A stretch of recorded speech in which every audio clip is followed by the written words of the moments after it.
Final video for natin for today is never give up. So personal ko na experience ang never give up dahil 5 times po akong nag-take ng exam para magkaroon ako ng license sa financial advisor ng ProLife UK. So unang exam ko po, 1,010 po yon. Malaking mahalaga po para sa akin yon dahil kita ko po yun sa money. So inipon ko po yon para makapagbayad ako ng exam. Sad to say, bumagsak po ako. Pangalawa po, kinonvince po ako ni EO MRAP na mag-take 2 ako ng exam dahil konti lang naman yung konti na lang yung gagawin ko kasi muntik na akong pumasa.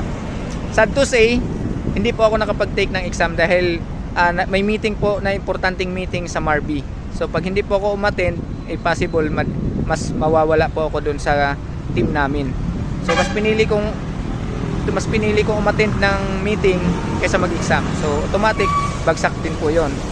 So kinonvince ulit ako ni Coach Mil